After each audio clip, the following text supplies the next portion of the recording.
আমাদের নেই।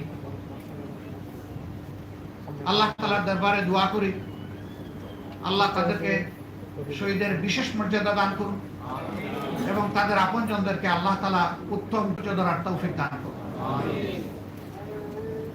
এই হাজারো শহীদের পাশাপাশি লাখো লাখো তরুণ ছাত্র জনতা, আপামর মানুষ, 1.5 মাসের শিশু থেকে 90 বছরের বৃদ্ধ পর্যন্ত রাস্তায় নেমে যারা স্বৈরাচারের বিরুদ্ধে লড়াই করেছেন, আমি তাদের প্রতি গভীর কৃতজ্ঞতা জ্ঞাপন করছি। তারাও আমাদের জাতীয় বীর, শহীদরা আমাদের জাতীয় বীর, তারাও আমাদের জাতীয় বীর। তাদের কারণেই আজকে আমাদের এই সমাবেশ সম্ভব হচ্ছে। আমি আরেকবার আল্লাহর দরবারে শুকরিয়া আদায় করি এবং তাদের প্রতি কৃতজ্ঞতা আদায় করি। সম্মানিত ভাই বোনেরা, আমাকে সাংবাদিক বন্ধুগণ কখনো কখনো প্রশ্ন করেছে, এই আন্দোলনে আপনাদের অংশগ্রহণ ছিল আমরা জানি,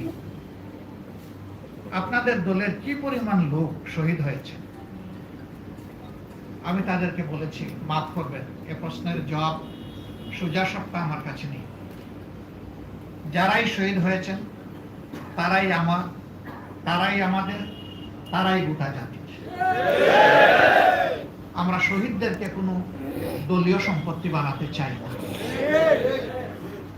শহীদরা গোটা জাতির সম্পদ এবং তারা জাতীয় বীর, এই মর্যাদায় তাদেরকে দেখতে চায়। শহীদদের প্রতি ফোঁটা রক্তের দাম অকল্পনীয়।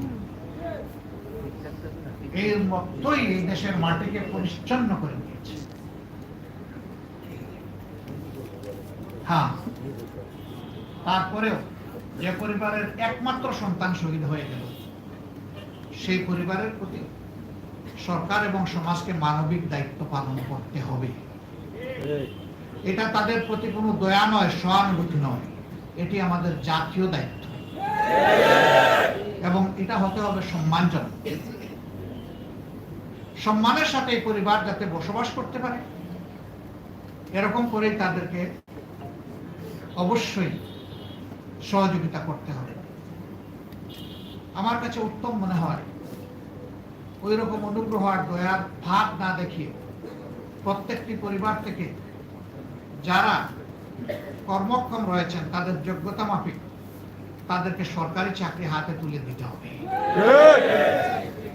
তাহলে এই পরিবার কারো কাছে হাত পাতার তার প্রয়োজন হবে না, তারা সম্মানিত বোধ করবে।